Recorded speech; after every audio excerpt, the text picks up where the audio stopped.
country has on its history, and I commend it to the House. Speaker. I call Jan Logie. Thank you, Madam Speaker. It's a huge honour for me to again be able to stand and speak on behalf of the Green Party in support of this legislation, and to note Georgina Bayer sitting in the House as well. As it seems appropriate for a piece of legislation that is so significant, and when she's been at the leader out front on many of these issues in our community and in this House. I also want to specifically thank Wiremu Demchik and the 2,000 other petition signees and the campaign group Pardon Gays in Aotearoa for all of their work getting us to this point. Wiremu Demchik presented the Green Party MP Kevin Haig with the petition that was the immediate catalyst, first for the apology and this legislation to enable men convicted of indecency between males, of sodomy, or of keeping places of resort for homosexual activities, which I always thought sounds like quite a good time, to be able to apply in writing for the Secretary of Justice to have their criminal record expunged. And it wasn't a matter of chance that Kevin Haig received the petition. He had previously, unsuccessfully I might say, approached the Prime Minister for Justice seeking such legislation. And he did this because Kevin was an out gay man in the 1980s, living under the cloud of these oppressive laws and campaigning for decriminalisation. He was one of those men who put his life at risk for this campaign and for our collective well-being. And he knew well many men who had their lives destroyed by these convictions, or even just the threat of such a conviction. So while I certainly need to acknowledge the previous Minister of Justice, Amy Adams, for bringing this bill, and the current Minister, Andrew Little, for seeing it to third reading so expeditiously, I do want to acknowledge Kevin Haig and Wiremu Demchik as significant forces behind this significant piece of legislation. It was the parliaments of the early 1900s that introduced or legalised homophobia in this country. Those laws overrode Indigenous laws which held that both same-sex attraction and diverse gender identities and expressions were natural.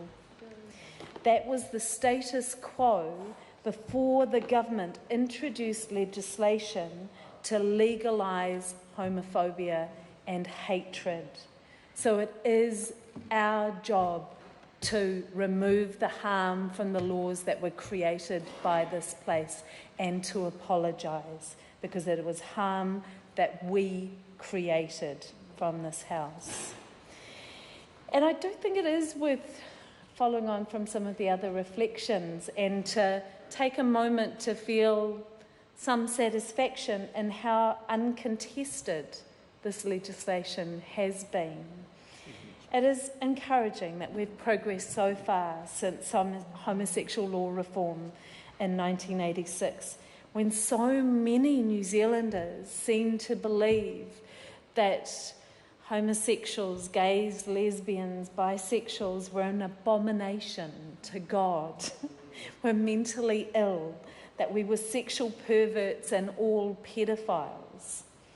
Those views, though, were a reflection of the legislative status quo of the time, of those laws that had been introduced in the early 1900s.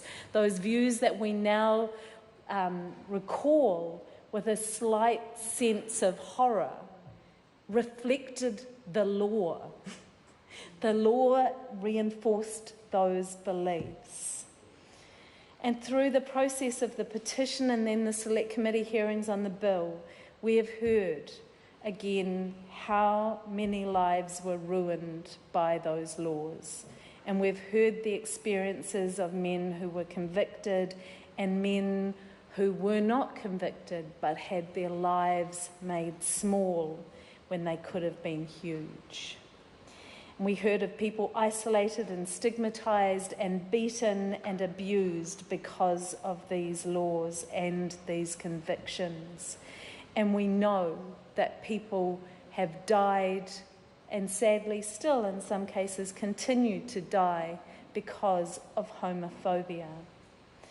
This legislation that we are now seeking to expunge the convictions that were a result of legitimised the view that homosexuality was a mental illness.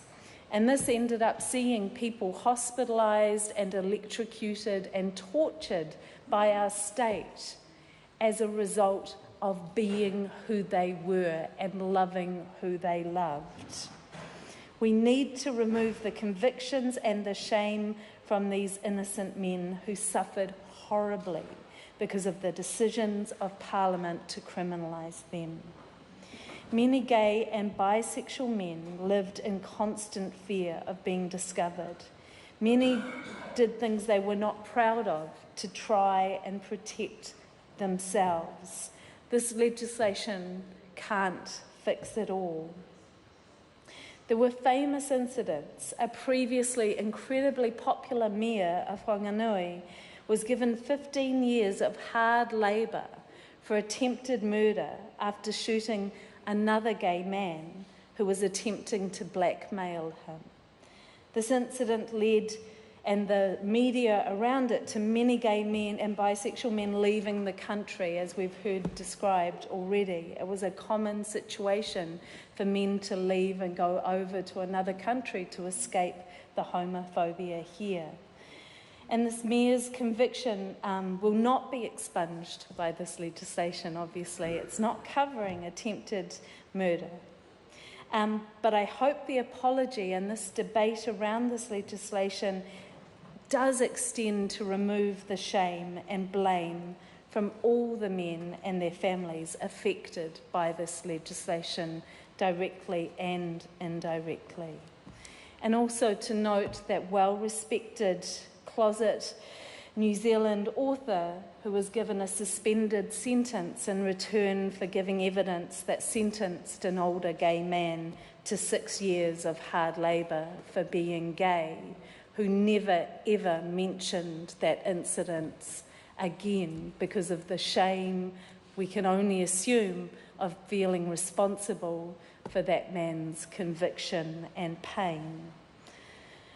So to those men who were criminalised and irreparably hurt and who have been left, in the words of one submitter, with, quote, self-hatred, worthlessness, unjustified guilt and shame, unquote, I want to repeat that this shame belongs with this Parliament and our society for robbing you of your inherent and inalienable right to be who you are and love who you love.